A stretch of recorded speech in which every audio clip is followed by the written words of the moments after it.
പരിശുദ്ധ കന്യകയുടെ നേരെയുള്ള ഭക്തിയുടെ പ്രാധാന്യം. പരിശുദ്ധ കന്യകാമറിയത്തിന് നമ്മുടെ ക്രിസ്തീയ ജീവിതത്തിൽ അതുല്യമായ സ്ഥാനമുണ്ട്.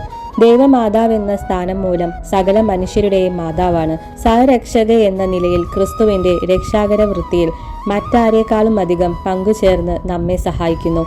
നമ്മുടെ ആധ്യാത്മിക ജനനി എന്ന പദവി മൂലം സകല പ്രസാദവരങ്ങളുടെയും പ്രദായികയായി മറിയം നിലകൊള്ളുന്നു. നിത്യരക്ഷയുടെ മാറ്റമില്ലാത്ത അടയാളമാണ് ദൈവമാതാവിനോടുള്ള ഭക്തിയെന്ന് എല്ലാ ദൈവശാസ്ത്രന്മാരും ഒരേ സ്വരത്തിൽ അഭിപ്രായപ്പെടുന്നു. പരിശുദ്ധ കന്യകാമറിയത്തോടുള്ള ഭക്തി നമ്മുടെ പുണ്യജീവിതത്തിനും സ്വർഗപ്രാപ്തിക്കും തികച്ചും അനുപേക്ഷണീയമാണ്. പരിശുദ്ധിയുടെ വിളനിലമായിരുന്നു നമ്മുടെ അമ്മ. പുണ്യ സമ്പാദനത്തിനുള്ള പരിശ്രമങ്ങളിൽ എപ്പോഴും നമുക്ക് മാതൃകയായിരിക്കേണ്ടത് സകല പുണ്യങ്ങളും കൊണ്ട് അലംകൃതയായ പരിശുദ്ധ കന്യകാമറിയമാണ്.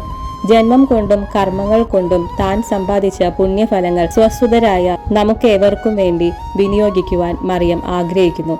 നമ്മുടെ വിശുദ്ധിയുടെ അളവുകോൽ ഈശോയുമായുള്ള നമ്മുടെ ബന്ധത്തിന്റെ ആഴം അനുസരിച്ചാണ്. സകല മനുഷ്യരിലും വിശുദ്ധരിലും വെച്ച് പരിശുദ്ധ കന്യകാമറിയത്തെ പോലെ ഈശോയുമായി ബന്ധപ്പെട്ട വ്യക്തി വേറെ ആരാണുള്ളത്?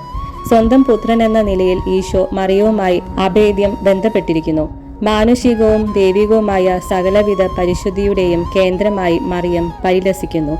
സ്വർഗീയ നന്മകൾ നമുക്ക് പ്രാപിക്കുവാനും ഈശോയുടെ ഹൃദയത്തിനനുരൂപമായ ഒരു ജീവിതം നയിക്കുന്നതിനും മറിയത്തോടുള്ള ഭക്തി തീർച്ചയായും നമുക്ക് സഹായകമാണ്.